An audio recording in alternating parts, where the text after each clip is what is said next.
Nous allons parler de tes objectifs. C'est important que tu te fixes des objectifs pour ce programme, pour ton programme. Alors tu verras que tu as une fiche pour pouvoir noter ta journée idéale. Vas-y, lâche-toi, ne mets aucun obstacle géographique, de temps, d'argent, familial. Tu verras que tu peux avoir le beurre, l'argent du beurre et le sourire de la crémière.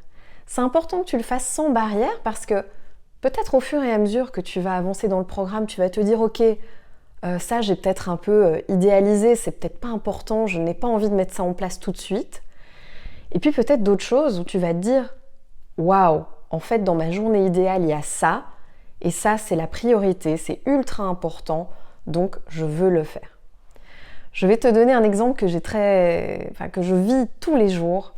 C'est qu'en fait, comme je m'occupe de mon fils full time, donc c'est-à-dire à plein temps, j'ai des horaires de bureau, j'ai des horaires de travail qui sont en fait des horaires très cadenassés parce qu'ils suivent les horaires d'école. Donc ça veut dire que tous les matins, je vais conduire mon fils à l'école vers 8h. Et donc j'ai le trajet aller et le trajet retour, ça me prend 1 heure au total. Et que presque tous les soirs, je vais le chercher. Et donc idem, 1 heure aller, 1 heure retour. Ensuite après, j'ai le bain, les devoirs, le repas, le coucher avec l'histoire. Mais ce sont des moments desquels je ne veux absolument pas me passer et je ne veux absolument pas en priver mon fils.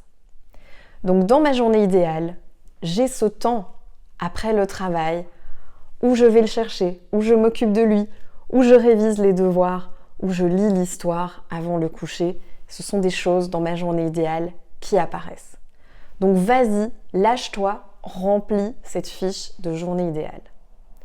Il y a aussi un gros chapitre sur les croyances. J'entends beaucoup de participants et participantes qui disent « je n'ai pas le temps, je n'ai pas le temps ». Et ça, tu le verras dans le 2e secret. Nous allons aborder les priorités dans le 2e secret. Mais ça touche à une croyance que le temps, on l'a ou on ne l'a pas. Et donc c'est un peu comme si tu n'étais pas actrice ou acteur de ce temps, vu que tu n'as pas le temps.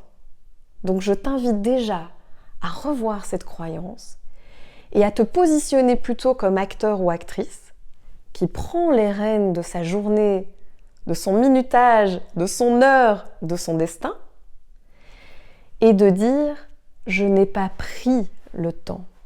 Tu as choisi de ne pas prendre le temps de faire ceci ou cela. C'est un choix. Dans les croyances aussi, si tu penses que plus le temps passe et plus tu es stressé, angoissé, que tu deviens vieux ou vieille, je t'invite à réviser ces croyances. Parce que les croyances fonctionnent comme des ponts ou comme des barrières.